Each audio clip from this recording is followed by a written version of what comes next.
ready to have a field day at WWE Fastlane, otherwise known as filler pay-per-view. Tomas is raising his hand. Kris is shaking his head. Oh. What's worse than one filler pay-per-view going into WrestleMania? 2 filler pay-per-views. Yep. Okay, yes, but this one was okay. That's trash on Elimination Chamber. Elimination Chamber was adequate compared to this. This was a filler pay-per-view. Yep. It really was. And Fastlane to WrestleMania, yeah, I couldn't get faster through this pay-per-view enough to make it to WrestleMania. Oh, yep. And just a reminder about the last pod that I did with Kris about the Elimination Chamber. Remember when he said The Miz was holding the title for 6 months? You're never going to let me live I'm never going to let it down. Bobby Lashley, the new WWE champion. Kris, it's okay. Going into this pre-show match, Zack's going to bring up that Mustafa Ali doesn't like old people. And I haven't heard to hear the end of that. No. Since we're Rumble. Bobby Lashley nowhere to be found on this show, by the way. And yeah, we'll get to that and much, much more. Tomas, I can tell, is ready to rip this pay-per-view a new one. But yeah, if anybody is new to this fun little game that Kris, Tomas, and I play every single month with all these wrestling podcasts on the channel, this is what we do here. I also talk movies and all things entertainment. If these are topics that sound appealing to you, if you guys are new here, consider hitting that subscribe button down below as hard as you possibly can, as well as leave a thumbs up for us on your way out. That would be delicious. So, speaking of, Tomas already alluded to it, but somehow on the kickoff show, this was bumped down. We have Riddle defending the United States title against Mustafa Ali. And yes, it does not make sense that Ali is challenging for this title again because number one, already got this match on Raw. Riddle went over clean as a whistle. Number two, Riddle is not over 50 years old. God damn you. Completely ignoring that comment. To be fair, in context, Ali on a promo said, "Oh hi, honey, you're making a cameo in our video." Ali did cut a promo saying, "Oh, Riddle, you and me are 1 for 1, so fight me one more time." And if that's not the laziest way to get another title shot, then I don't know what is. Good old rubber match. Yeah, but with that booking decisions aside, this was actually a very solid pre-show match.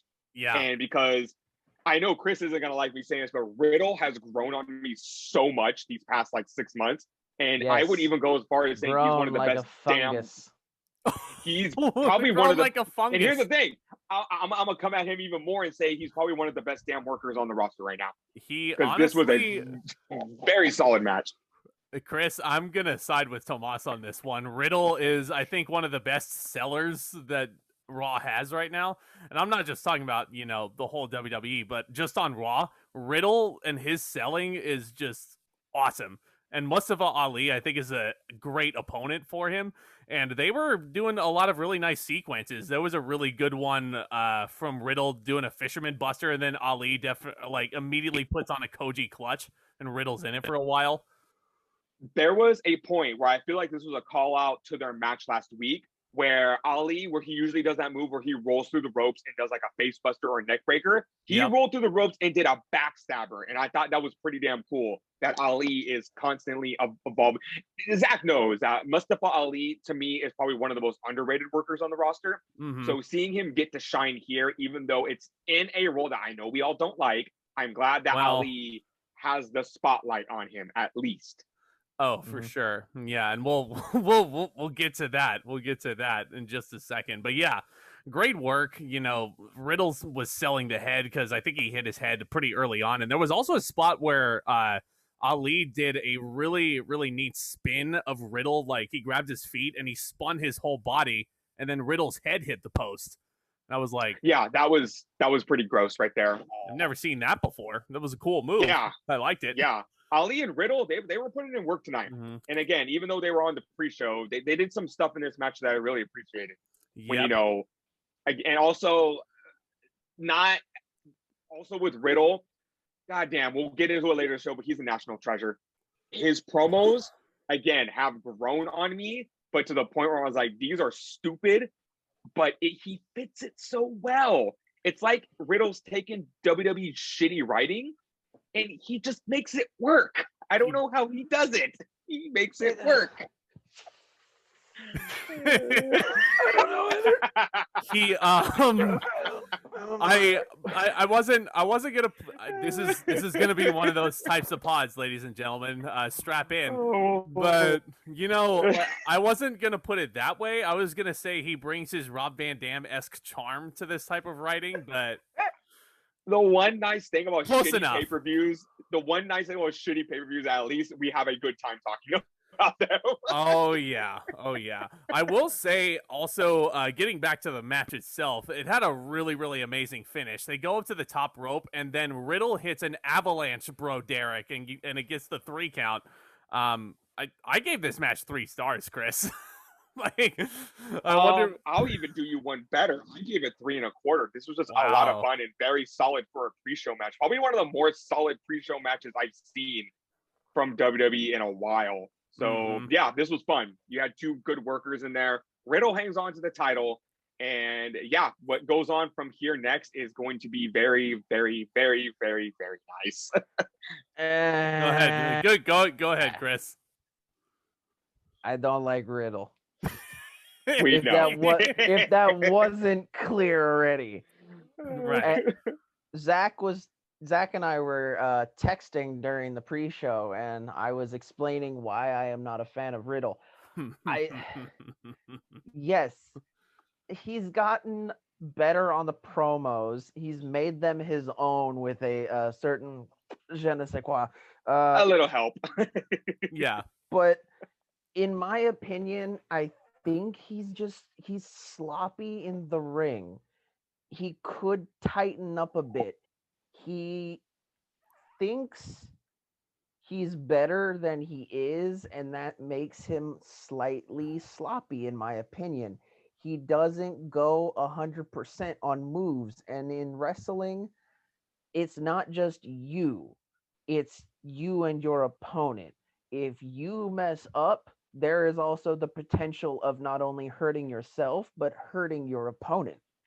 And I feel like he's kind of loosey-goosey in not a good way in the ring. Like, you can be really fluid in the ring, but fluidity in the ring and just meh, it's kind of... It's 2 different things, in my opinion. Yeah. I definitely get where you're coming from. Riddle can be very hit and miss. And when it comes to that, what's the word I'm looking for? Just he thinks that he's better. Well, that's definitely gotten him in trouble because he's not very well liked backstage. No. Especially by a couple of veterans in the business. That's another thing. Yeah, I definitely see that. And I do agree that he could tighten up. But if you put him in there with the right guy, John Morrison, Lashley, Ali. I think Ali and him work together very well. Oh, yeah. And again, Lashley is a guy who has MMA experience, so he may be able to kind of read Riddle a little better. Pretentious is the word I'm looking for. Riddle is definitely pretentious. Yes. So I will agree with you there, and I definitely get where you're coming from there.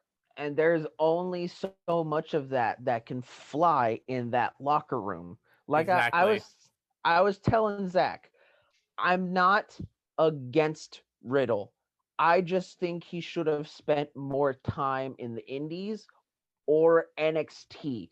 Right. Yeah. They needed to coach him more on the world of professional wrestling, on the world of sports entertainment. In my head, what I see from him, he still thinks he's an MMA guy. And that's it's his gimmick. He's only been wrestling for 6 years. So I think a lot of people don't realize that. I get what you're saying. Let's just say it's only a matter of time until someone stiffs Riddle, and he's gonna deserve it. Exactly. I'm a big fan of Riddle's, but I agree with a lot of what Kris is saying. Like, personality-wise, he can be kind of a locker room head case and a headache to a lot of people. If anybody's into football, I would equate that to like an Antonio Brown or a Juju Smith-Schuster even, who can be like locker room cancers.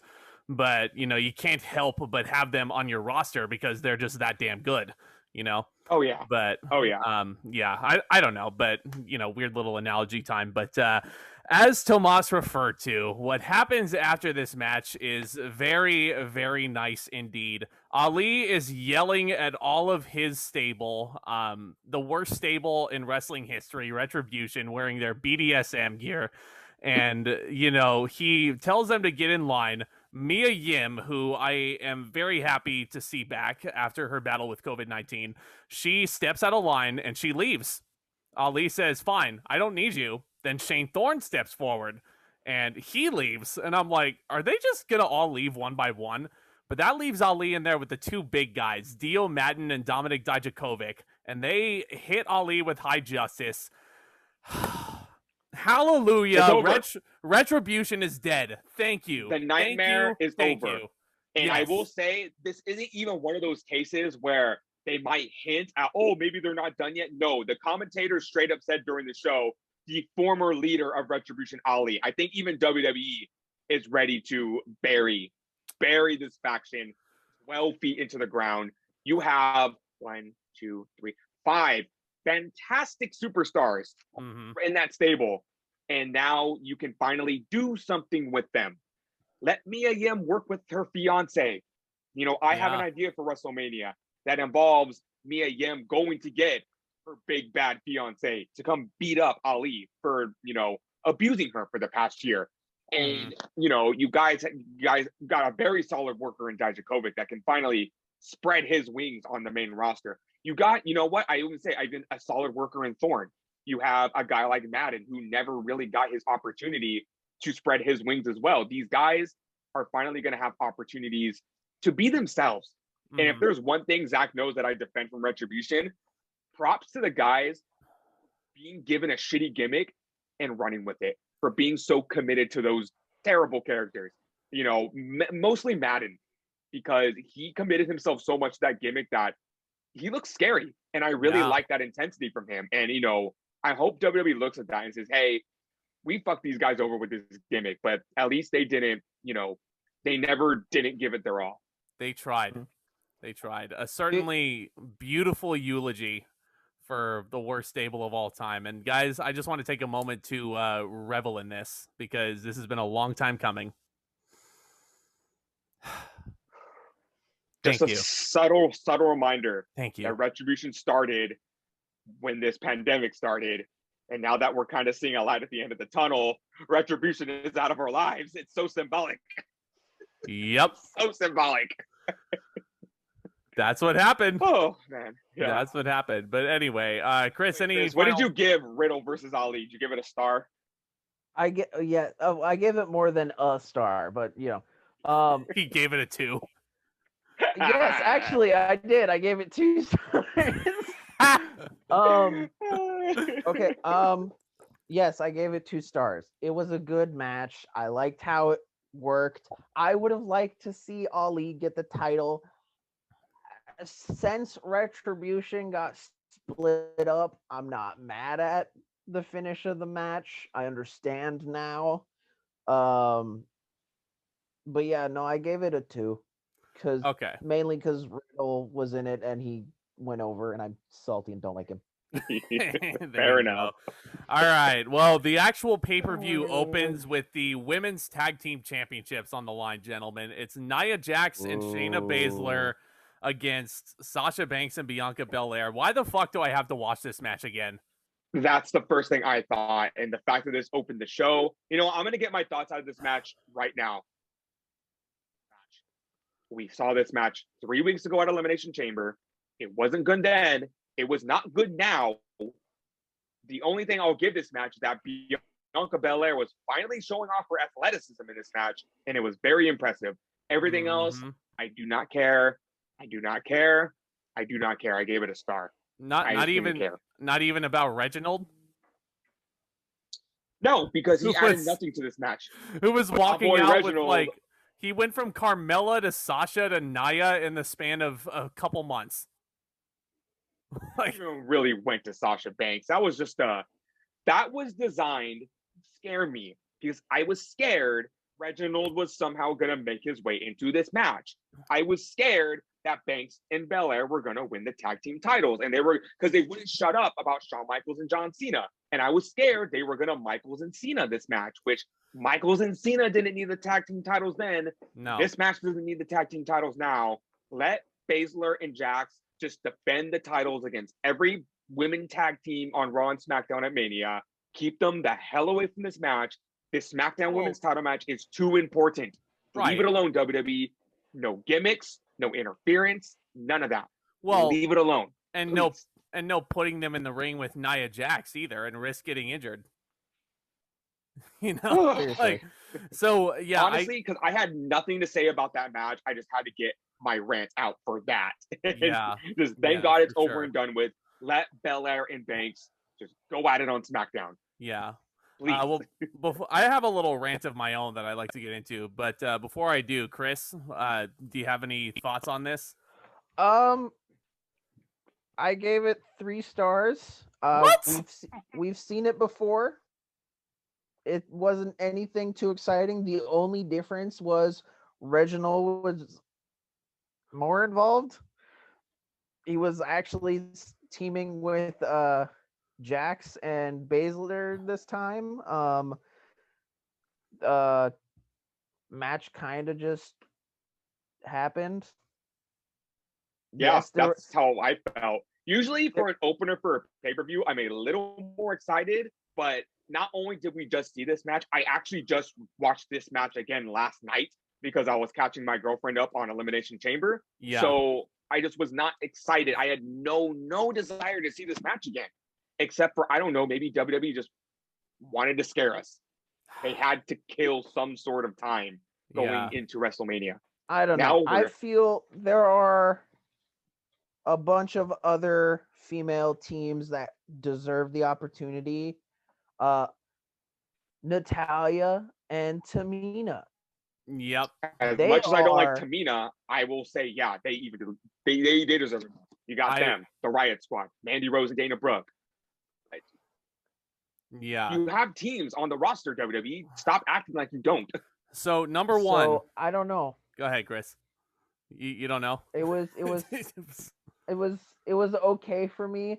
It had moments where it set up WrestleMania for Bianca and Banks, which is what they should have been doing the whole time.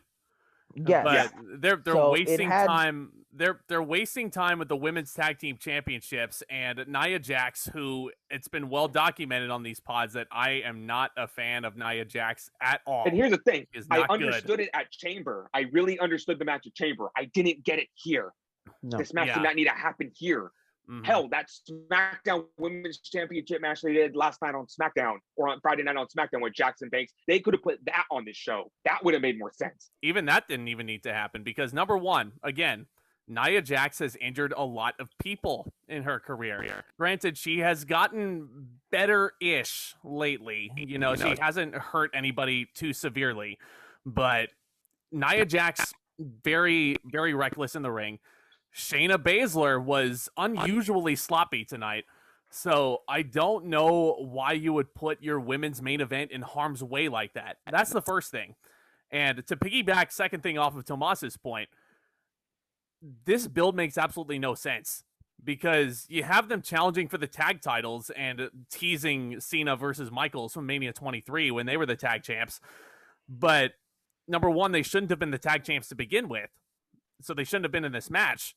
And number two, neither one of them should have been pinned because Sasha and Bianca get into it at the end.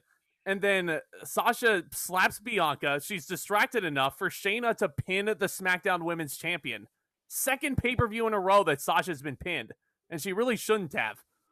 No. Like, especially when you're... And unfortunately, the shitty booking booked them into a corner where it was like, well, either the champion gets pinned or the number one contender that we've been pushing like a motherfucker all year gets pinned. And I guess they just decided to go with... At that point, you protect your champion. Mm-hmm. Your champion should not get pinned like that multiple times in a row. Like, that's not No, your champion is your champion. Because hell, if you put it that way, Nia Jax could show up on Raw on SmackDown on Friday and make a case for her to get put into the match at WrestleMania, which you obviously don't want.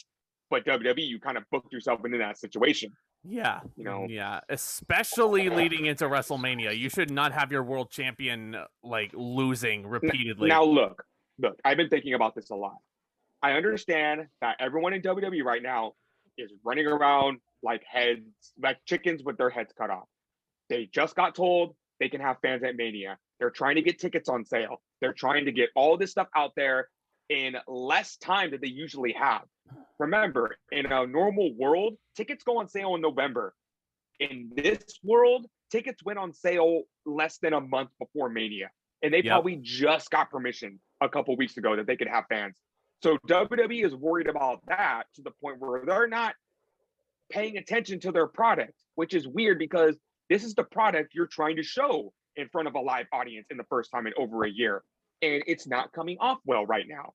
Like, I understand WWE is under a tremendous amount of stress considering they have to throw together something that they usually have planned 6 months in advance in less than 3 weeks now.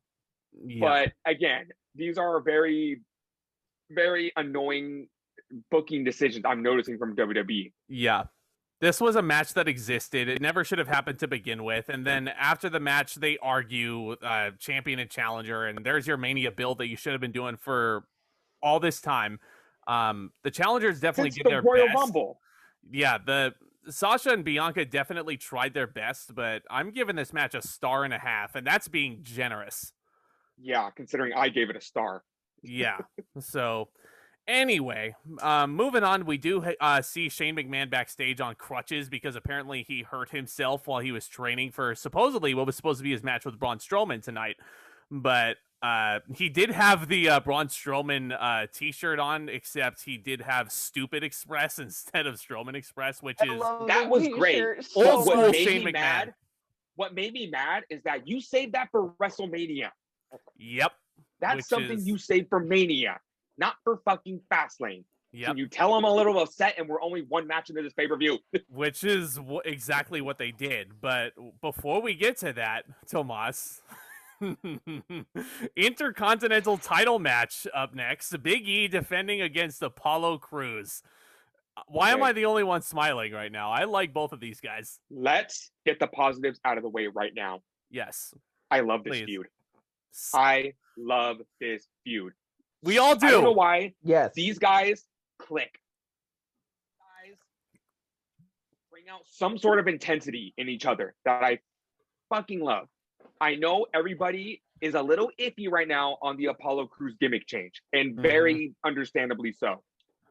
I like to try to take the benefit of the doubt and hope that this gimmick change was Apollo Crews' idea. Because if it is, that's fantastic. That's his culture. That's his roots. If he wants to talk in an accent, if he wants to have all this, that's great. If it wasn't his idea, then WWE can go fuck themselves. And I really don't think that's the case because I feel like Crews would have walked out if they would have told him to do a racist gimmick. But he is doing very well. His promos have been very solid. Big E's promos have been very solid. I was excited for this match because they brought an aura to this match that was pretty damn good. Okay, and I'm going to stop there before we go on. And I'm going to let you guys get your thoughts out before we talk about the actual match. Chris, do you want to take this one? Okay, how far am I taking this? So I like Tomas. I liked both these guys.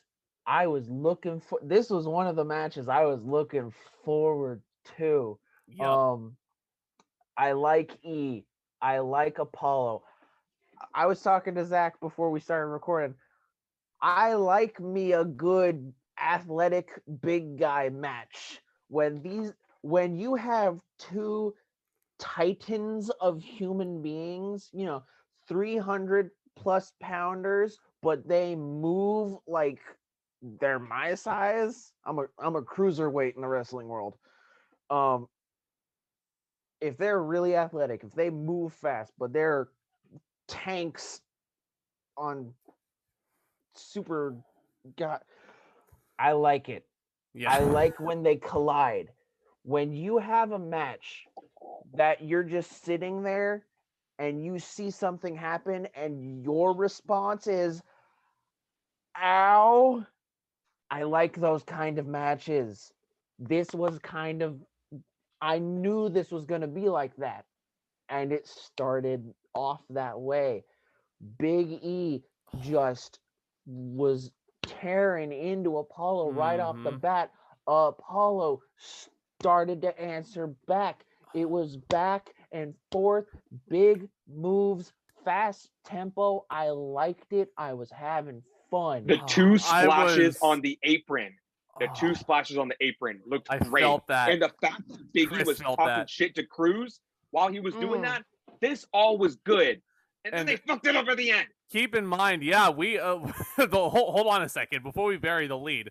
Apollo Crews, Kris and Tomas have already sung my praises already for his work, but not to be excluded from this is freaking Big E, who was not his usual fun-loving self tonight, and I'm a big fan of Big E. I've been a big fan of his for a long time, and I actually just bought his shirt because it is a good shirt, and Kris actually did the pose when we were talking about it, and that's like the thing that Big E is associated with now. But it was big, get it? Because he's Big E.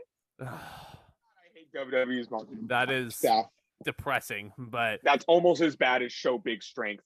Yeah. With the large performance, but anyway, so yeah, Tomas, do you want to take the finish? Sure. Okay. So they were doing great. They were. A series of small packages happened. I was loving it. 1, 2, roll over. 1, 2, roll over. Good shit. Big E kind of sort of rolls Cruz over, but Cruz kind of shifts his weight, and I see the referee go, 1, no. 1. Ring the bell. I was just like, what the fuck just happened? And I thought, I obviously there was a fuck up. Yep. Something fucked up. So I was like, okay, match. Wave it off, ref. Have the power to wave it off so they can keep going. Go for another minute. Do the finish again. She doesn't wave it off. Points at Big E. No ring announcement from Greg Hamilton saying, here's your winner and still the Intercontinental Champion. None of that. Cruz just starts going to town on Big E. And I had no idea what was going on. If there were fans in the arena, they would have started chanting bullshit. They would have started chanting, you fucked up. Mm-hmm. It was just all bad. And then Cruz just starts going to town on Big E, slamming him over and over and over. And then it just ends. And then Apollo's music plays. Half a star. That was unacceptable. Yeah. Unfucking acceptable. It angered me so much. And the first thing I said was, well, they better fucking do this match at Mania, because that was a fucking dumpster fire. And that sucks because Big E and Cruz did everything right. But I don't see what's so wrong with waving off the count and continuing the match. Call an audible. Do something. That just fucking invigorated me. Half a star. Sorry, Cruz and Big E. I gave it a 2. I gave it a 2. Unfortunately, the good in-ring work couldn't save that ending because it was bad.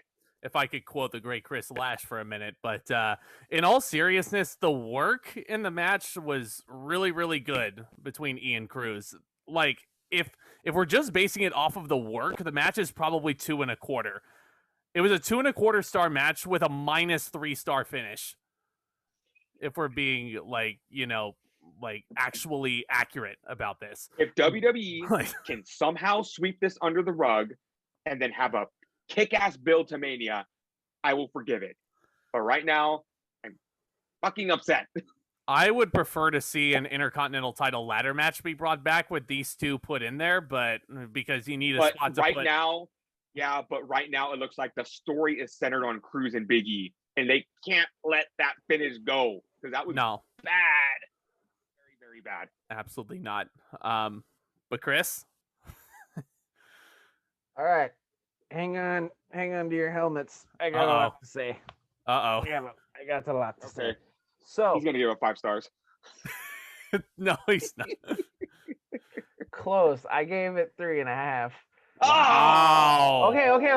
Hear me. Here we go. Hear me out. I gave it 3. I gave the match 3.5. I could have given it more because it looked like it was going to be a phenomenal match between these two. I was looking forward to it. I was disappointed in the finish. It happens. Yeah. I am ticked off at the finish. I am pissed at the finish. I did not like it. I don't like how it played out. But here is the little inside scoop. This is, the real reason why I'm here to discuss things. The insider look. So, this is live performance. Yep. Mm-hmm. Things don't always go according to plan, ladies and gentlemen. We are all theater people. We do live performance. It happens. Sometimes a person gets seriously hurt or is sick or a costume issue or prop issue. When I was a stage manager, I was doing a show and I almost caught the theater on fire because there was a curtain over a light. It happens. Yeah. We fixed it. Don't worry. We smelled smoke. We fixed it. It happens. What I saw was Big E tried to do a bridge. I don't think the ref saw it. I took some training of refereeing when I was in school. Thank you, Pro Wrestling Revolution. Shout out as always. The ref needs to be in a clear line of sight. Unfortunately, they were so close to the corner. That is a very difficult spot to be in to see everything. Plus, you got to see who's in that ring. The referee was the tiny little female ref compared to the 2 hulks that were in there. Yep. Those are 2 massive sacks of meat in the ring. Mm-hmm. Tomas compared it to T'Challa versus Killmonger. Yeah. If they were like half the size, yes. Yeah. Yep. Apollo Crews looked like he ate Killmonger. Yes. Apollo and Big E are both very large. Mm-hmm. Apollo, from what I saw from the camera angles we had, Apollo was probably blocking the ref's view so she couldn't see the bridge, but she knew the finish. A little inside tip. A ref's job, though they know the finish, their job is to count to 3 regardless. So if you're supposed to win and your shoulders are on the mat when they count 3, that's not the ref fuck up. That's your fuck up because you didn't get your shoulder up. Yep. So even if the finish is a certain way, the ref is supposed to count to 3. If the ref, when you see them swipe, that's them literally being like, okay, they got it. I gotta not touch the mat this time.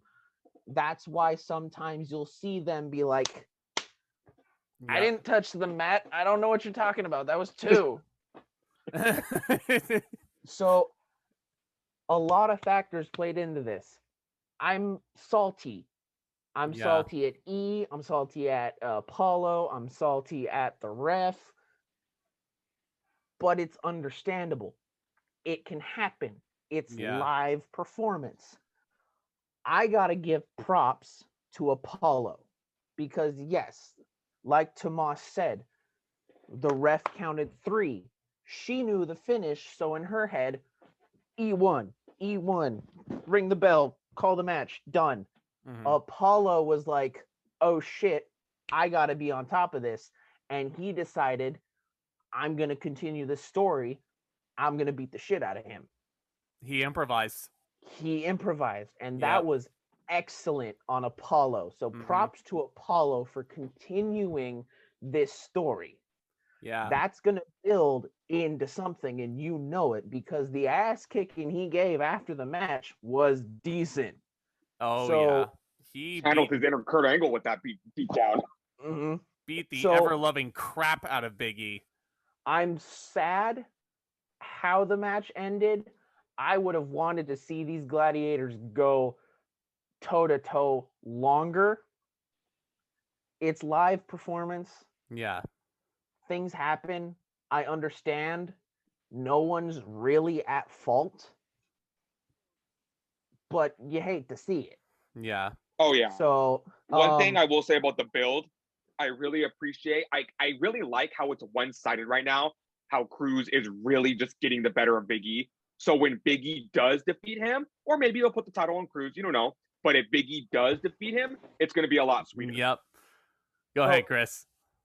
Tomas, I was actually discussing this with Zack earlier. I think due to this unfortunate mess up that happened tonight, based off of Apollo's reaction, that wasn't just story to me. I have a theory. I think Apollo was supposed to go over and win the title tonight.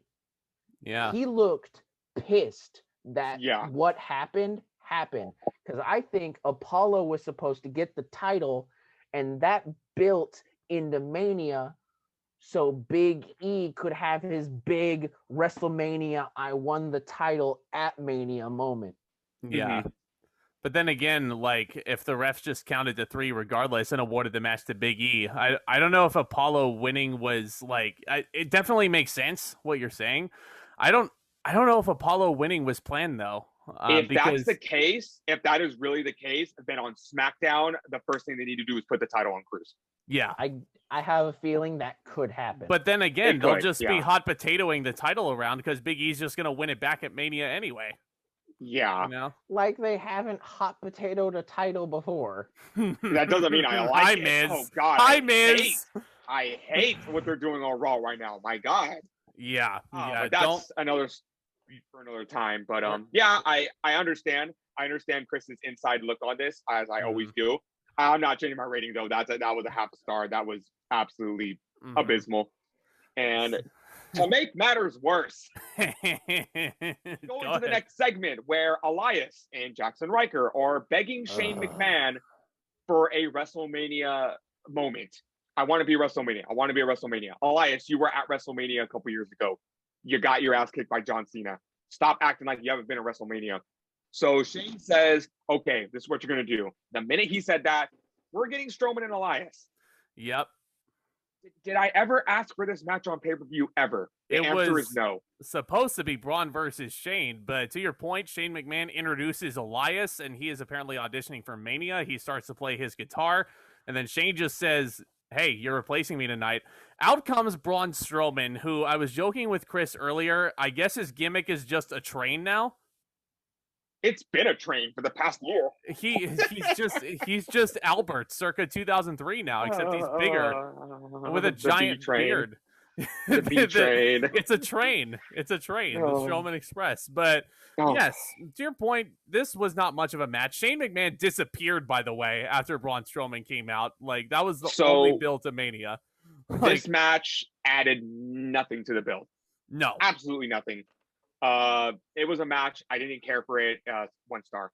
Like, this is something you do on Raw, not on pay-per-view.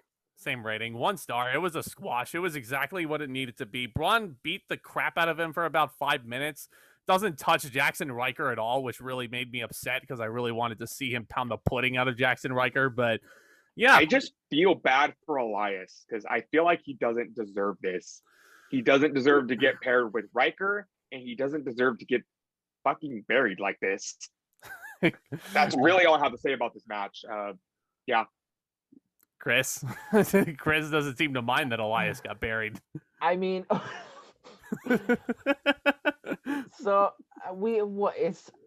Strowman and Elias. Like, we haven't seen this match like 12 times on Raw.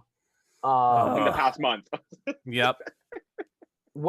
So when the booking was Strowman versus Shane, I actually predicted Shane would go over for some weird reason, like,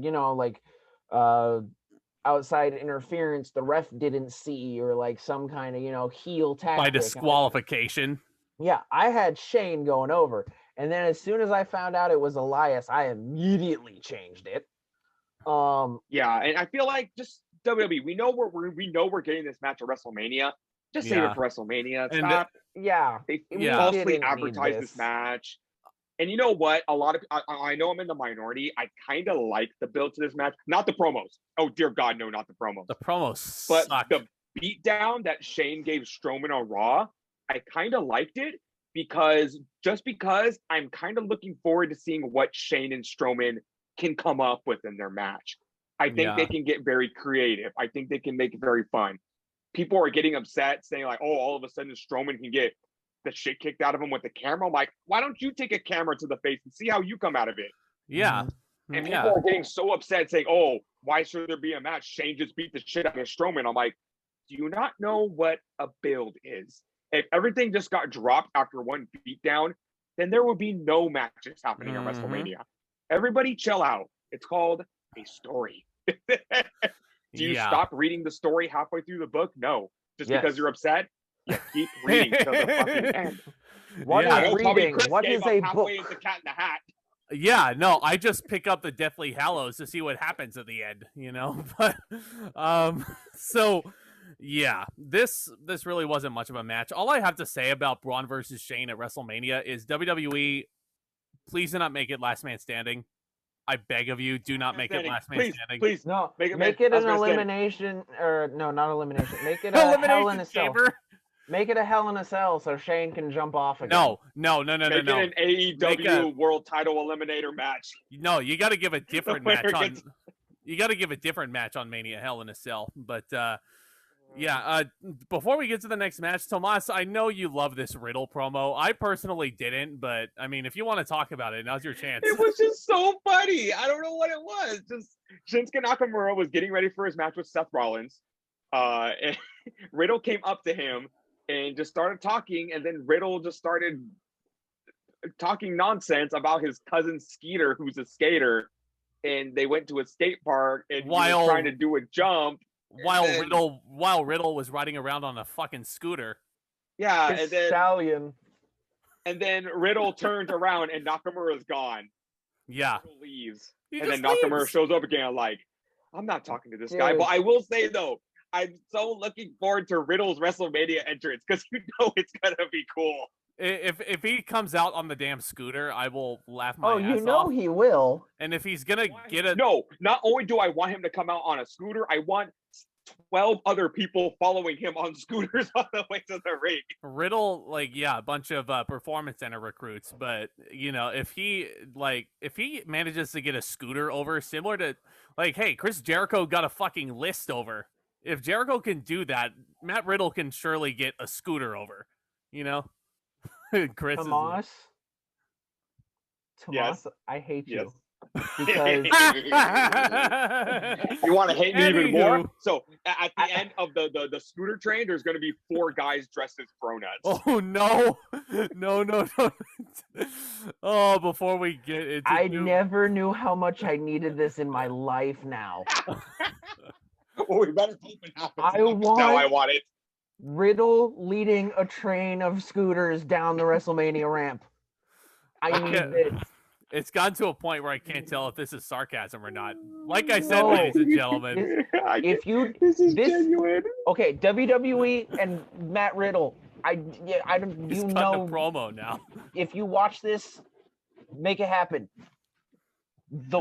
I will mark for Riddle if he comes to Mania down the ramp, scootering with a train of other scooters.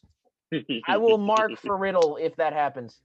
Cuts an entire promo on it, but Before this podcast goes too off the rails about Riddle, we got Shinsuke Nakamura versus Seth Rollins, as Tomas alluded to, after one of the shittiest first hours of a pay-per-view I can remember. Now we get to the good stuff, guys, because I really, really dug this match a lot. Shit really picked up as of this match. First of all, it's nice to see Seth Rollins back. Yes. I think this is his first match back since the Royal Rumble. It was very nice to see him back. I will say, though, I feel like Rollins versus Nakamura is not a match you make 2 nights before a pay-per-view, and that's a match you no, of course for a not. world title. Of course not. Things considered, I very much enjoyed this match. I think Rollins and Nakamura clicked very well. Rollins was pulling some shit out of this match that I've never seen before. And a spot, and especially that I will bring up that is near the finish, so I don't want to say it right now. But this was a nice breath of fresh air, considering I sat through 3 fucking terrible, shitty matches before this. Yep. Like I said, I will say, this was not the greatest match in the world. I do wish it would have gotten more time, and the ending did kind of come out of nowhere, but I enjoyed it. It was a nice breath of fresh air. Let me defend this, actually, because I actually gave this match a 4, Tomas, as unbelievable as that is. So I actually really respect that the finish came out of nowhere, because if you Shinsuke Nakamura tried to hit the Kinshasa at 3 different times, and that's his finishing maneuver, right? And that's supposed to end the match. Seth Rollins only hit the curb stomp 1 time, and that was the finish. I liked I liked the psychology of this match, and I really liked all the unique offense that was being pulled out, and I really, really respected that it only took 1 finisher. It would have been really, really good if you had a bunch of near falls and all that, like your usual 2018 WWE excellent match, but I dug the psychology. I'm not going to lie. See, I definitely agree with you. I agree with all your points. Unfortunately, my judgment for some matches is a little clouded, because with the Thunderdome automated audience, WWE seems to just put the general filler noise with a lot. So when they're doing busting out these good spots, you're used to hearing, oh, 1, 2, all this stuff. But I just feel like for a lot of these spots, they would just hit it and then nothing. And I feel like, again, it's going to be nice having a crowd back at WrestleMania, because we're definitely going to get that more genuine feel. And unfortunately, my judgment for some of these matches is clouded because of that. Yeah, Kris and I both have a bone to pick with the Thunderdome, by the way, because not just because of the piped-in chants, but unbelievably, one piped-in thing that they don't do is the people singing Nakamura's theme song.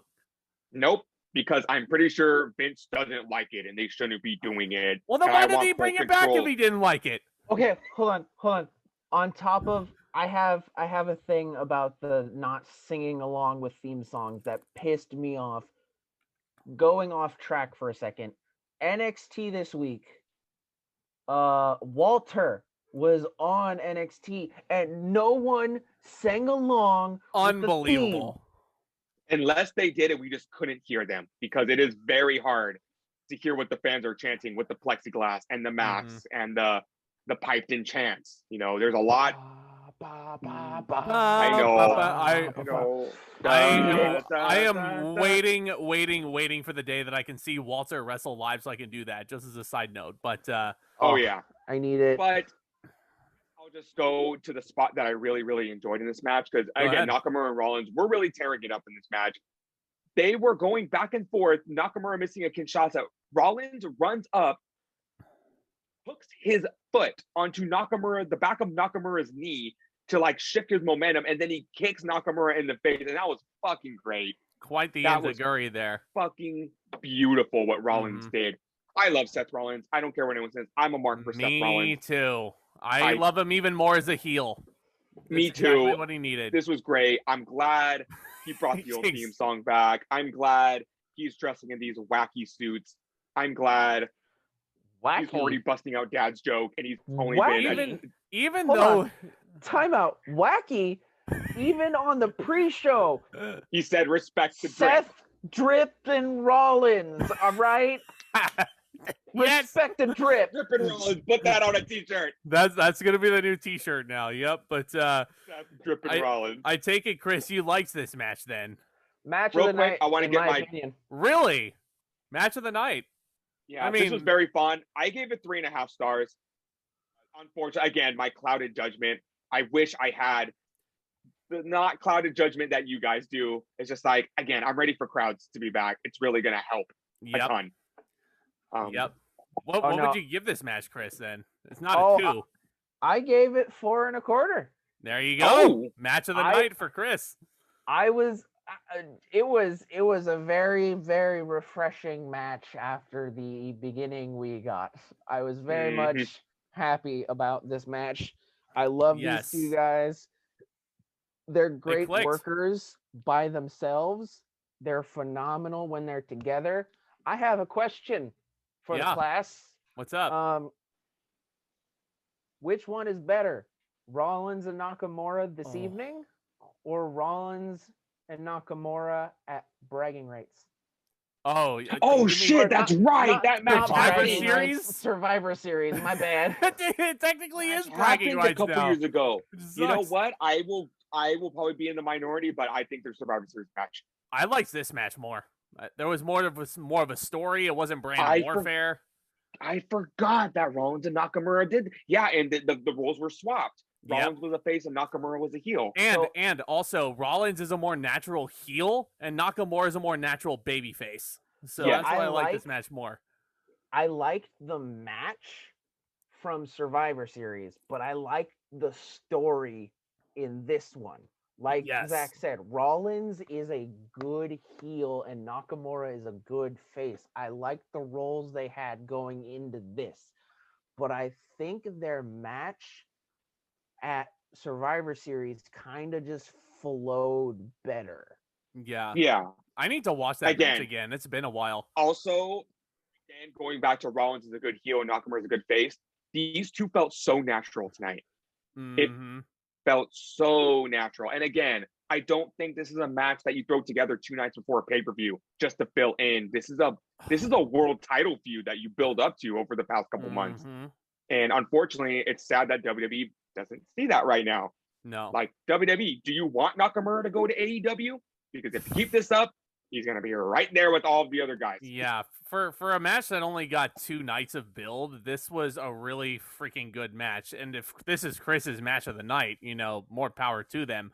But one thing I will say, and I will commend this, Seth Rollins and WWE, thank you for starting to establish Cesaro as more of a main event player, because it looks like we're heading to Seth Rollins versus Cesaro at WrestleMania, which makes me so fucking happy.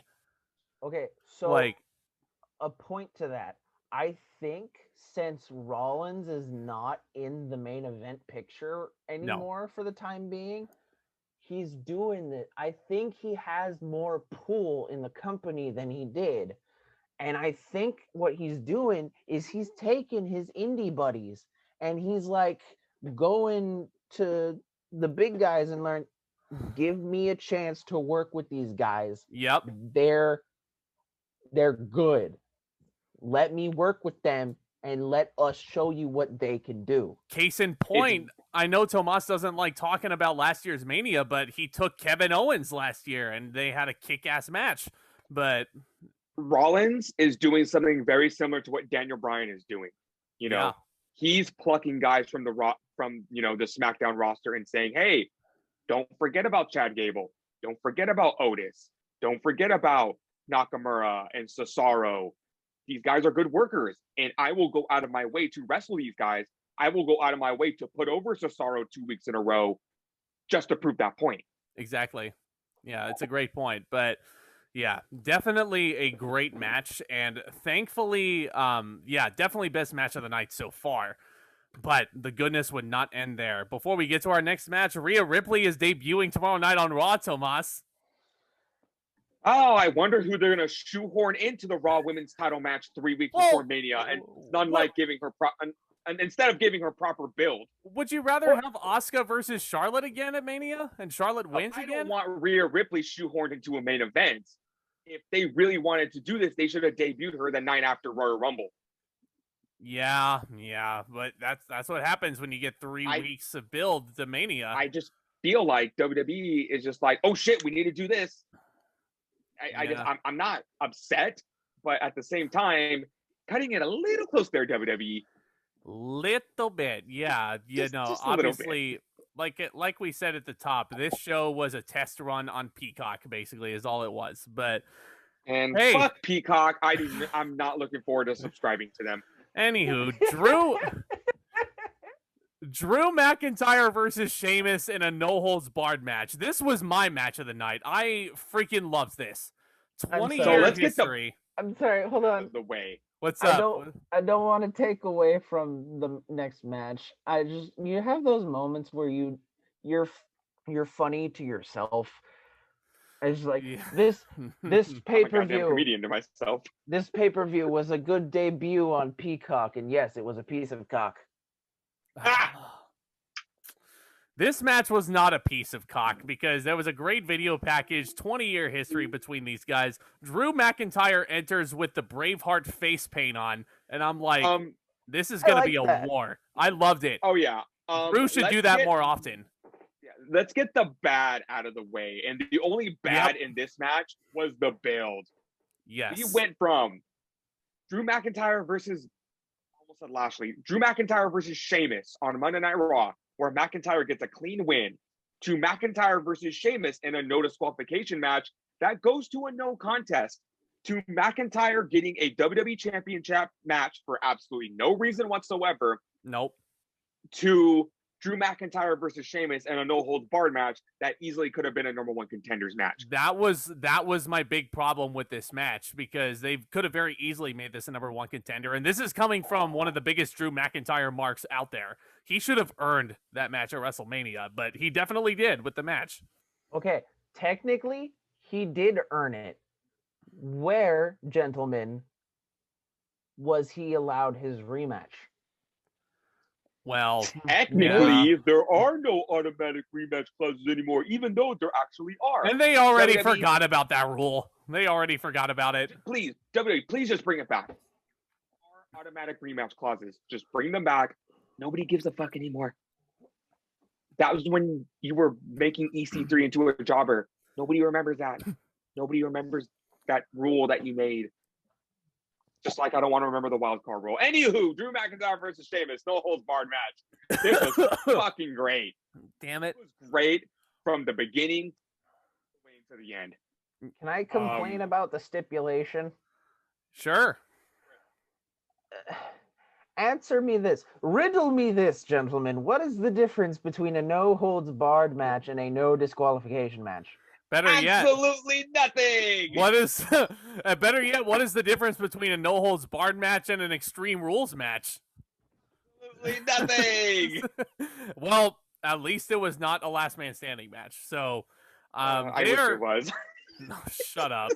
They were these lads were brawling all over ringside, and it is stiff as hell. This is the match I wanted Big E versus Apollo Crews to be. A lot more stiff. I mean, the work was really good in that match, not taking anything away from those guys, but this was physical. It had the emotion. They used the weapons. I mean, like, listen to the kendo stick shots. Go back and watch this match. Listen to how hard they hit each other. Like, look at the welts also. Like, this is going to be a hot take, and this is something I literally just thought of right now. Uh-oh. I kind of wish this is what we would have gotten at WrestleMania. You're telling me. You're telling me. You know what? Back in January, when people were saying Drew McIntyre versus Sheamus at WrestleMania for the WWE Championship, I thought, no, I don't know. I'm not feeling it. I'm really not feeling it. I called that. But seeing this match now and seeing all the convoluted bullshit we've gotten between McIntyre and Lashley and The Miz, and Sheamus kind of getting, the shaft in this, I kind of wish this was the match we got at WrestleMania. And I'm glad we got it tonight. But I just think, what if? Because Sheamus has come a long way from get this guy off of my TV right now to holy shit, he's one of the most solid workers on the roster. He really is. He's come a long way. He's come a long way from kicking Jeff Hardy's tooth out of his face. Like, by kicking him as hard as he possibly could. We've come a long way from Sheamus's bland babyface run in 2012, where we wanted nothing more than for him to drop the world title. Now, McIntyre are the stiffest workers in the company, and if they would have put the world title on Sheamus right now, I'd be okay with it. That's what the match was, too. It was stiff. They were using the kendo sticks absolutely brilliantly. Sheamus was digging the kendo stick into Drew's jaw, which has been well documented in his feud with Randy Orton. Drew McIntyre's got some jaw issues. And then Drew, I've been waiting like a while to say this. He digs. Why do you think I have my mouth covered? He digs the kendo stick into Sheamus's eye socket. Tomas and Kris, this match is not under eye for an eye match rules. Why was he doing this? Why was he doing this? It made no sense. I tried to block that from my memory. Come a long way from the Performance Center recruits screaming out eye for an eye match to Drew McIntyre as an idea for him to choose a stipulation against Dolph Ziggler. We've come a long way. Anywho, back to a good match. Yeah, this was all over the place. Kendo sticks and steel chair shots. They're punching each other in the face. They're slamming each other on the barricade. They're slamming each other on the outside. They're shoving each other into steel posts. McIntyre whips Sheamus knees first into the steel steps. That was a pretty disgusting spot. McIntyre stomped his foot into Sheamus's face. And it was one of those matches that 5 minutes in, I started feeling it. I knew these guys were going to feel this match in the morning. Yes. Oh, absolutely. And Drew McIntyre, who says Drew isn't entertaining? Because he was stretching out Sheamus's jaw at one point. I guess Kris raises his hand. He was stretching Sheamus's jaw out at one point, and he's like, "Smile for me, Sheamus." And I'm like, who says he isn't entertaining? I love Drew.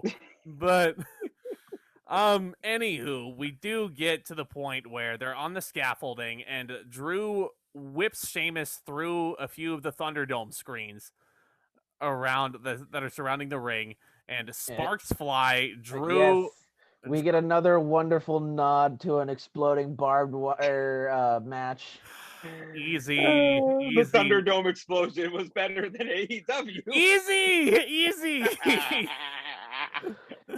Oh boy. Hey, to all you little AEW marks right now that are probably getting mad at me, remember back in the Revelation review when I said, oh, hey, I will talk shit about WWE. I think I've talked more than enough shit about WWE tonight. So there, I'm an equal opportunity offender. Yep. Back to a good match. Yeah. So there's a bro kick to Drew on the outside, and Sheamus hits a white noise through the announce table. That legit made me jump out of my seat.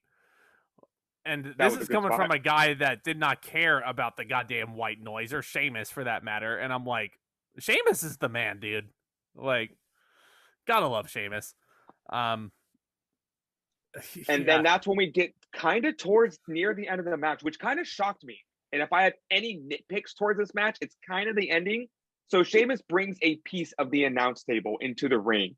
Yep. And him and McIntyre kind of start brawling after a while.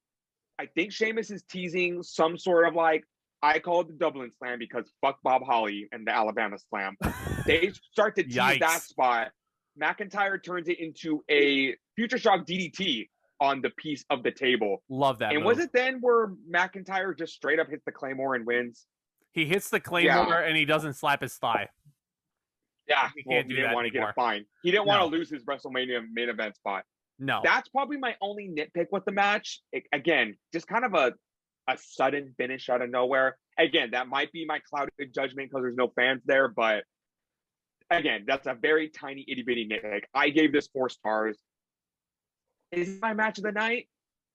Yes, it is. This is my match of the night. Same. 4.25 for me. This was an absolute war. I did not mind the finish because Sheamus was the one that introduced that piece of the announce table, and playing into the psychology that Kris was talking about, Sheamus was the one that introduced the weapon, and it ended up backfiring on him, and it plays into the finish. Wrestling 101 right there. Almost every time. Yep. It was physical. It was emotional. I really didn't want it to end, but definitely should have been for the number 1 contendership at WrestleMania because Sheamus would have had a lot more to fight for. And Drew, after the match, was almost in tears. Like, he's despondent, just shaking his head at his former best friend. And then he just shifts his attention away from that, looks at the Mania sign. Great psychology. Well, let's just say McIntyre has come a long way, and we all have, the WWE and everybody has, to being told 2 weeks in advance that no, you're not getting WrestleMania this year, to looking at that WrestleMania sign, and McIntyre was probably thinking, holy shit, I'm going to be performing in front of actual people in 3 weeks. So it was probably a lot of emotion that was coming out of, there's going to be a lot of emotion coming out of wrestlers come WrestleMania. Because I think they're going to be kind of taken off guard that there's going to be so many people in that stadium for the first time in over a year. Me too. I can't fucking wait. And they're going to be loud. Chris and I were talking about that. They brought that up during the women's tag match, that most of Belair's experience with the main roster is the Thunderdome. Yeah. And she's going to go from the Thunderdome to a WrestleMania crowd. Yeah. So it's going to be a lot for a lot of them to take in, because it's going to go from 0 to 100, as cliche as it is. Real quick, yeah. Maybe a little bit jarring. Fans, if there's one thing we know about WWE fans, they're going to make themselves heard. They're passionate. You know? Yeah. Well, gentlemen. Can't wait for that. Well, gentlemen, it's time. Alexa Bliss versus Randy Orton in a story that has been building since December, when Randy Orton burns the Fiend to a crisp. Do you like your Bray Wyatt extra crispy? Because I sure do.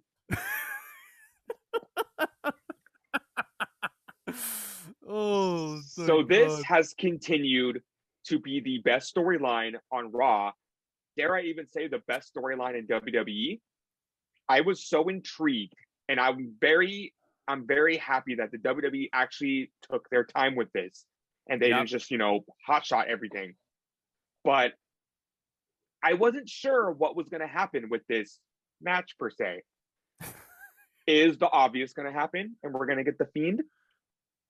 Are Bliss and Orton actually going to wrestle a match? And is Orton going to actually beat the hell out of this poor little girl? Oh, man. And kind of the Fiend out at WrestleMania? Let's just say what we got tonight was not what I was expecting. Chris is so mad. And I thought it was cool. Yeah. There were to finish cool aspects about it, but Chris is like just what's on your mind? What's on your mind? Okay, like, you advertised the first intergender match that WWE has had in years, and they don't even touch each other. Nope. But this isn't like they were advertising Randy Orton versus Charlotte Flair. They weren't advertising Randy Orton versus Shayna Baszler. They were advertising Randy Orton versus Alexa Bliss. And seeing Bliss in something like Asuka, we know what the shit she's been pulling in matches. So we kind of expected this to happen. Right. We kind of expected Bliss to be playing the mind games. Orton was coughing up the black sludge before Bliss even came out, which I thought was a nice touch. Yep, he does the Orton pose, and then he's already like coughing up that, the black goo. So Bliss makes her way to the ring, and then Orton tries to come at her, and she summons a firewall. I have another question. What the hell was Alexa Bliss's theme song tonight? It's like they couldn't make up their mind. It was a mismatch of everything, and it gave me severe anxiety, and I don't know how to feel about it. I mean, it just confused me. Chris gives it a 2, but like so Bliss summons the firewall. Yeah. Chris and I, but before we get to that though, Tomas, I gotta address this too, because Chris and I were talking about it, and I can't this has not escaped my mind since he brought up this point. How perverse is this storyline almost? Okay, Randy Orton is like in his 40s. Alexa Bliss is like in her 20s, and she's playing like a freaking 6-year-old. And during the match, they're like, Randy Orton's stalking Alexa Bliss. Yeah. Tom Phillips said that, and he also said, as Randy Orton was making his entrance, he was like, Randy Orton is licking his chops to get to Alexa Bliss, and I'm like, you're choosing your it's had this weird, like, I'm sorry, it's had this weird pedophile sexual thing going on, and I don't know how to feel about it. I'm like, this Unfortunately, is weird. To kind of make matters worse, this was a couple months ago, but my friend sent me a thing saying that, what's his name? Bryan Alvarez. He reported that ever since Alexa Bliss has taken on this gimmick, an older demographic has been boosted in Monday Night Raw. It's really gross. Again, Bliss is very attractive. But Alexa Bliss, as to Chris's point, is kind of portraying a little girl right now. Yeah. If this was regular Alexa Bliss with Nikki Cross, and everyone thought she's hot, and everybody does think she's hot, that's cool. That's fine. I get where you guys are coming from. And honestly, I was thankfully a little too immersed in what was going on in the match that I didn't notice Phillips saying those things. I really hope Vince isn't feeding into any fetishes. And like, Tomas, I was in your boat when I was actually watching this match, but then Kris brought up that point to me when we were talking a little bit after the show, and like, I can't help but agree with him now. And I'm like, it's a little bit perverse. And also to make matters even worse, regular Alexa Bliss in real life is happily engaged. So like, there's a lot of disgusting people out there, unfortunately. But again, hopefully this is getting back to normal build for a normal-esque match, and we're not treading those waters, WWE. Don't do that. Bliss summons a firewall, and that kind of catches Orton off guard. And then Orton and Bliss make their way out to the ring, and Bliss is actually able to lure Orton to hit the steel post because he runs at her, she jumps out of the way, and she goes shoulder first into the post, which I thought was a cool spot. I'm like, can Bliss beat the shit out of Orton without even touching him? It's almost like Alexa Bliss was playing this match like it was a game of tag on her playground, and Randy Orton tripped and fell, and she legit asked him, Randy, are you okay? Which is perfect. She plays this gimmick so well. She really does. The Fiend's little helper. She is legitimately the Harley to the Fiend's Mr. J. Like, you can't help but notice those comparisons. But I know Kris was really upset about where the spotlights were rigged when they fell from the ceiling. I wanted to have a discussion with their lighting designer and head rigger. Those lights were terribly secured, ladies and gentlemen. Well, number one, they were terribly secured, and also, like, who put spotlights like in that spot where they were? Yeah, like. That makes no sense. When they get back into the ring, Bliss throws another fireball at Orton, which I thought was a cool little. Blocked it? She threw it at Orton. She went like this, and Orton was there. Yep. Can we say, okay, Tom Phillips with the call of the night? I don't think Alexa Bliss got all of that fireball. No. He said that like it was a wrestling move. No. He did. He said that like someone whiffed a drop kick, and they say, I don't think he got all that drop kick.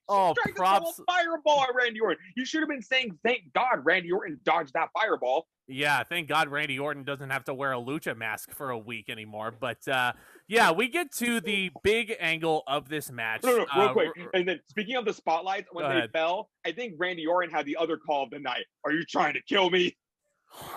She legitimately was trying to kill him. Yeah, this was very entertaining. But then we get to the big angle of this match.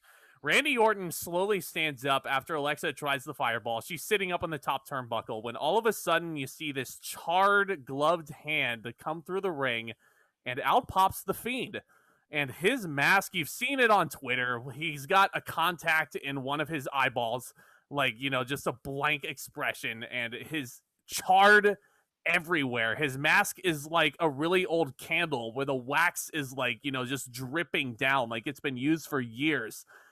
I loved the detail on his costume because if you notice, part of his dreads were melted into the mask. You want to talk about national treasures? Bray goddamn Wyatt. His attention to detail on this entire build so far, golden. And then golden. Bray Wyatt, grand reveal. It looks fucking awesome. Yes. He hit Orton with Sister Abigail. And I love how the ref just went with it and Bliss in him. That is fucking Bliss amazing. Yeah. Straddled him. She did. Yep. We're not going to get into that.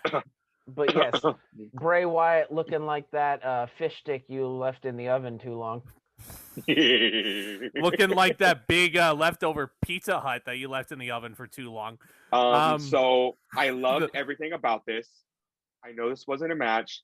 And considering what we were talking about heading into this, you're all probably going to think I'm crazy, but this segment gets 5 stars for me.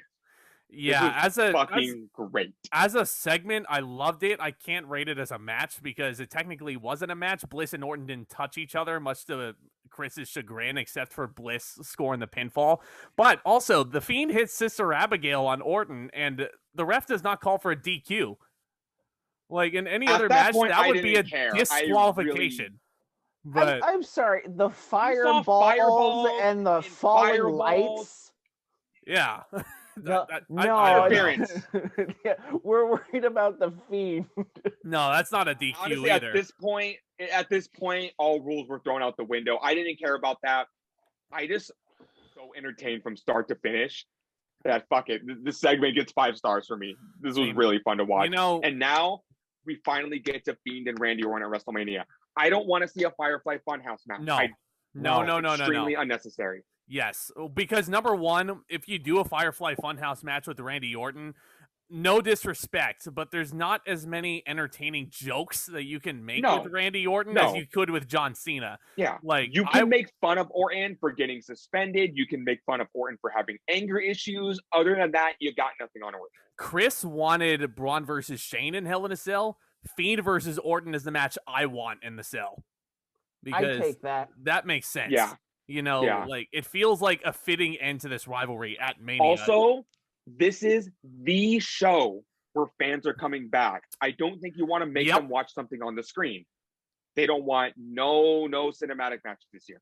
And they also want a grand entrance for the Fiend. So yeah, it's gonna be fucking great. Ooh, I wonder if he's getting like a new theme song and stuff. I wonder if Fiend's gonna come down the ramp on a scooter. No. Don't do that, please. But no, I don't want him to get a new theme song. I like his Code Orange remix. So, it's really good. I love it. I love the Fiend. I don't say what you want, but I agree with Tomas. This is like WWE's best storyline because as opposed to Drew versus Lashley or I don't know, Roman versus Edge to a certain extent, it doesn't feel rushed. No. They've been building this since November. Mm-hmm. And WWE usually doesn't build. They've been building this since Orton was a part of the Wyatt family. Mm-hmm. Yeah, because they never want to let go Orton burning down Wyatt's house. If there's one thing WWE will forever be consistent on, it's that goddamn house that burned down 4 years ago. And they're certainly not going to let go Randy Orton burning the Fiend to a crisp at TLC, but... Anyway, main event time, ladies and gentlemen. Roman Reigns versus Daniel Bryan for the Universal Championship. And Kris is not a fan. I'll let you take this one first, man. Whoa. First of all, Edge was a special guest enforcer. He was. Oh, fuck me. I'm so sorry. Edge was the special ringside enforcer. I'm sorry. What? No. We're not doing that. I'm not doing that. Anyway. All 3 of our girlfriends want to join the chat. No. Ouch. But anywho, Kris gives special guest enforcer. Kris gives this a 2. 2. No, he doesn't like Roman Reigns. You know what? You're in timeout. I'm going to talk about how much I love this match. Go ahead, Tomas. This match. Okay, I was talking about this with Zack. Bryan's ring psychology and his storytelling was on another fucking level tonight. Superb, sensational. Daniel Bryan is on another level right now. From the beginning of the match, Bryan immediately was playing the part of, I know I can out-wrestle Roman Reigns. Mm-hmm. I know I can get in Roman Reigns' head. Bryan has been getting in Roman Reigns' head ever since Elimination Chamber, telling him, don't you want to beat me for real? Don't you want to, beat me knowing that I didn't just go through Elimination Chamber match? Or do you just want to take that tainted victory? It's up to you. Yeah. And I love this kind of scummy attitude Bryan's been kind of developing the past few weeks. Kind of not afraid to take the low road. You know what this match was, Tomas?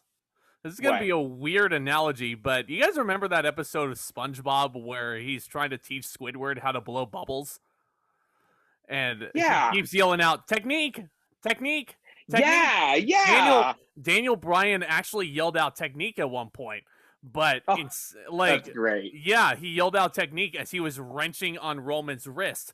But except in this scenario, it's almost like Squidward wants to take SpongeBob out to the yard and fucking massacre him. Exactly, yeah. And there was some good storytelling. I can't believe that they actually remembered this. That remember in 2015, Daniel Bryan and Roman Reigns main evented Fastlane for a World Championship match. In the build for that match, Bryan was telling Reigns, I know I can out-wrestle you. I know I'm a better wrestler than you. These fans do not like you. These fans like me. And even though it's a different aspect than it was 6 years ago, Bryan's still with that mentality with Roman Reigns. I'm a better wrestler than you. You are not a pro wrestler. You're this big meathead that Vince likes. The fans like me. The fans do not like you. And he used that more to his advantage in this match. Again, he knew that Roman Reigns could not out-wrestle him. And Roman Reigns was getting visibly frustrated as the match went on. Kind of like Daniel Bryan was this little gnat, and Roman Reigns, like, the minute I get my hands on this little fucker, I'm going to beat him into a pulp. Exactly. And I loved that psychology going out throughout this entire match. Daniel Bryan's the man. And I feel like if there was anyone who carried this match psychologically, it was definitely him. Yeah, and you know what? Also, not to be overlooked, I know Kris is gonna want to tear me a new one for this, but everybody's been begging for top heel Roman Reigns for years. He's on another freaking level right now. He is awesome. The head of the table as a gimmick, the tribal chief as a gimmick, the entitled prick who wants to hold on to his title by any means necessary. Yeah. It's a great character, and Roman does it wonderfully, I think. Let me take this into account. I always like to use my girlfriend as an example as a very casual wrestling fan, because she is. She went from, Roman Reigns is cool. I love Roman Reigns. We cheer for him and, we like him, to I joke with her now and I say, acknowledge him as your tribal chief. And she goes, no, I will not. He's a dirty, rotten cheater, and I hate him. I'm like, think of that impact that a guy like Roman Reigns that was such this, I'm a good guy babyface, that transitioned to this heel, that people fucking despise him now. But this time, they have a reason to despise him. Not to mention two-time cancer survivor Roman Reigns. Exactly. And they fucking hate him. Reigns has the fans eating out of the palm of his hand. Pity him. Don't you dare give me a reason to pity him. That night he came back on Raw and he announced he was in remission. I was in freaking tears, and I was like, this guy's never turning heel after that. And but here we are. Does it? There it is. 2 years later, and it's freaking great. I don't know, man. Yeah, honestly, I really just appreciated the psychology and just the structure of this match, even down to the end where even you saw it in Roman Reigns' eyes. Yes. Every time he was in the yes lock, he was scared because he knew that Bryan can make him tap out, but it was his dumb pride that would not let him tap out. Yeah. Speaking of the ending, it gets to the point where poor referee Rudy Charles eats the running knee, and Edge, as special ringside enforcer, becomes the authority at that point. And Roman hits a spear. And Edge counts fair, it's a normal count, and it's 2. And Roman was complaining to him, like, hey, you were counting too slow. And Edge is like, no, focus on this. And I believe after that jaw-jacking, it was either... did Bryan put him in the yes lock, or was it something different? Put him in the triangle choke. Oh, yes. Yeah, he put him in the triangle choke, and then he put him in the yes lock, and he was in that for freaking ages. Yeah. But it's and he was... Oh, before we get to that, Jey Uso does run interference, of course, and Kris is despondent about that. Super kicks the fuck out of Edge. Super kicks the fuck out of Daniel Bryan. And at this point, Jay goes to get a chair, and Jay is going to beat up Bryan with the chair. Bryan is able to hit the running knee, get the steel chair, and just start beating the hell out of Jay Uso with it. He goes to hit Roman Reigns with the chair, but Reigns ducks. He hits Edge with the chair, and when he's able to get the yes lock onto Reigns, this is where at this point I was like, they're going to put the title on Bryan. They're going to do it. They're going to put Roman Reigns tapped out, and Reigns at the most pathetic tap out ever, which I love. Just to it was, let me go, please let me go. It's almost like he was embarrassed. The psychology was fantastic. Yeah, the psychology was fantastic in this match, and then it got interesting. Edge shows up and hits Bryan with the chair, and Edge starts screaming, "No, this is my match. This is my moment." And at that point, I was like, did I just see Edge turn heel this close to WrestleMania? And he beats both of them down with the steel chair. And then the referee comes in. And again, nitpick, Reigns just pins Bryan right there. No spear, no guillotine. But at that point, I was like, Reigns survived that Universal title. Yeah. This match gets 4 stars for me because, again, the ending was a little bland.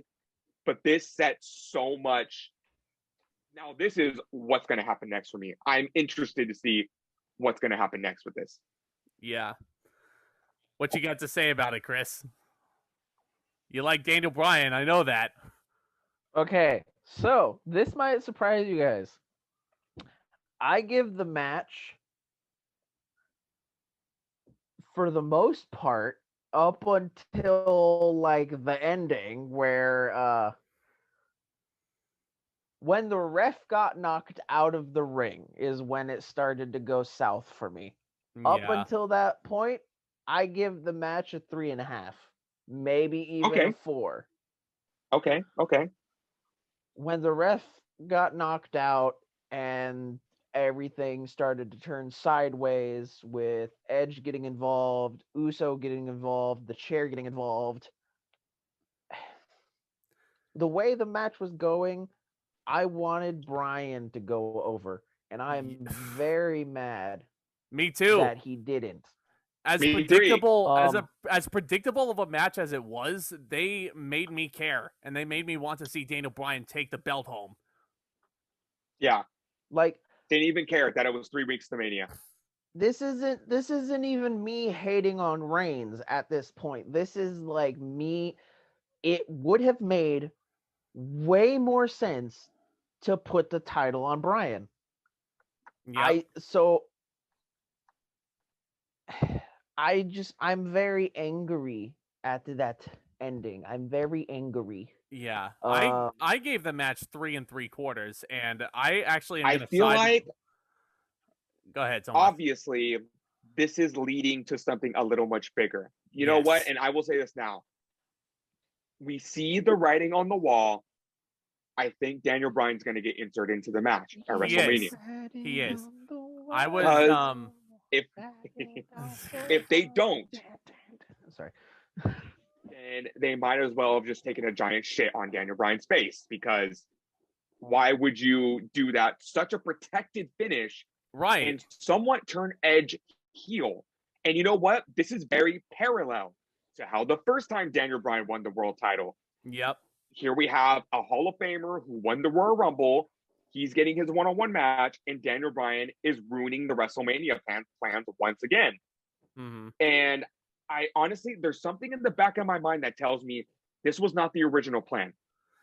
No. But when they started booking Daniel Bryan in the Elimination Chamber and this close to Fastlane, I was thinking WWE might just want to put Daniel Bryan in this match just to recreate that WrestleMania 30. Which it's very last minute, and there are a lot of fans that are saying, believe it or not, they don't want to see Edge with the Universal title. Yeah. They think it's not his place to win the title right now. And Roman Reigns is playing the role of Randy Orton this time, where he's just this dominant world champion, and he's just that scumbag heel. Yep. So we got Bryan obviously playing the role of himself, and we got Edge playing the role of Batista, and we have Reigns playing the role of Randy Orton. Mm-hmm. And I just feel like, again, I think Daniel Bryan is ambushing WrestleMania's plans again. Yeah. So so to that point, before I get to my whole theory about this, because I gave the match 3 3/4, I am gonna side with Kris on this one. I think the ending was a little bit too overbooked for my liking. I don't know I think it might have been too soon for Edge to turn heel, but who am I? But if you think about it again, remember they had to hot shot a Batista heel turn because they knew him as a babyface was not working. Exactly. I'm pretty sure they talked to Edge. Yeah. He prefers to be a heel, honestly. Yeah, and he prefers to put over the top baby faces like a Daniel Bryan and whatnot. Think about it this way too. Edge already got the big babyface return in 2020. He already got the big babyface run against Randy Orton. I feel like the obligatory babyface run for Edge has kind of run its course. And it just felt like really copy and paste from last year, considering he got injured and he didn't get his real WrestleMania return. Now that Edge is back and everything's a little different, I think you can safely turn him heel and it won't really affect anything. We got the big babyface in this match. It's Daniel Bryan. Oh, it's going to be WrestleMania 2. My original prediction was Daniel Bryan versus Seth Rollins, but obviously, as we alluded to earlier, it's going to be Cesaro in that spot, and deservedly so. But you guys remember a little show called WrestleMania 20? I was talking to Kris about this a little bit. Triple H was in the middle of his reign of terror as the world champion, and along came a little-known wrestler named Chris Benoit, who not a lot of people like to talk about. He went the distance in the Royal Rumble match from number 1. He won the whole thing after lasting over an hour, and he jumps ship to Raw and challenges Triple H, which leaves the workhorse on Raw, who thinks he should rightfully be in the main event, despondent. He's absolutely distraught that he's not going to be there. And he completely wrecks the contract signing between Triple H and Benoit. And Shawn Michaels signed his name on that contract, and we got the classic triple threat at Mania 20. I think we're going to get something very similar. Maybe as soon as this Friday on SmackDown, we may get Reigns versus Edge in the contract signing. Daniel Bryan's going to come in and wreck house, and then he's going to sign his name on the contract because he's desperate. Now that you say that, Daniel Bryan's attitude lately has been kind of Shawn Michaels-esque. Yep. Kind of like, I'm a good guy, but I'm going to pull some shady shit to get what I want. Daniel Bryan knows what he wants. Fun fact, actually did train Daniel Bryan as well. So So it very much reflects it. Parallels are there, my friends. I think we're getting the triple threat at Mania. I don't think Roman versus Edge is the final plan. And if they don't do a triple threat, then that's just a damn shame, because what do you do with Daniel Bryan at this point? I feel like you kind of have to put him in. Nothing. Exactly. Yeah. Daniel Bryan said it himself. Might be his last WrestleMania. He's kind of hinting towards a true retirement. And if this is the case, one thing I have told Zack, there's one thing I want to see Daniel Bryan do before he retires for good, is he needs to have one more world title reign as a babyface. The world title reign that was ripped away from him after he won WrestleMania 30. It was just a string of bad, unfortunate events. And I feel like right now is the time to do it, or Bryan might just, take his ball and go home. Yeah. Go home and be a full-time dad to two beautiful children. So, yes. Yeah. Absolutely. So the Fastlane 2021 had probably the shittiest first hour of a pay-per-view I can remember, but Shinsuke Nakamura versus Seth Rollins and everything after that, solid. I would give this show, I can't go higher than a 7 just because those first 3 matches were so bad. 7 for me too. Thankfully, the latter half of the pay-per-view really saved it. But I can't forgive the very underwhelming women's tag team title match. I cannot forgive that ending of Big E and Cruz, and I cannot forgive the filler bullshit that was Elias and Strowman. No, that was filler. Yeah, absolutely. Kris, did you give this a 2? No, I gave it a 7 as well. All across the board. Look at that. There you go. That's never happened before. This felt like the opposite of Revolution to me. A Revolution was a very good pay-per-view all the way into the end, and then Fastlane was a shitty pay-per-view all the way into the latter half. Yeah, for sure. And only 2.5 hours worth of a show, as opposed to the 40-hour marathon that AEW gave us. I mean, no disrespect, obviously. Who would have thought that WWE are the ones running the shorter pay-per-views nowadays? Right? Who would have fucking thought? Positives of the pandemic. There you go. There are some. More experimenting and shorter pay-per-views and a breeze to get through them. And obviously the podcasts are not a breeze to get through. They're all fun. They're all fun, of course. Yes, but, absolutely. We've got a lot to look forward to, gentlemen, because it's time. WrestleMania week is upon us. We got 2 nights of TakeOver, 2 nights of WrestleMania itself. So looking forward to it. Me too. It's something that we needed for sure. So expect we're not going to do 2 separate pods for each of those pay-per-views because we don't want to die over here. So what we're going to do is we're going to do 1 pod for both nights of TakeOver Stand and Deliver. And we're going to do 1 big pod for WrestleMania itself, and we'll cover both nights on that one. So you guys have got that to look forward to and much, much more. If you guys want to discuss more pro wrestling, let me know what you thought of Fastlane down in the comments. Let me know what your theories are. Hit that subscribe button if you haven't yet. Hit that thumbs up as well. That would be awesome. You guys are the best. Of course, with all that being said, Back Talk comments.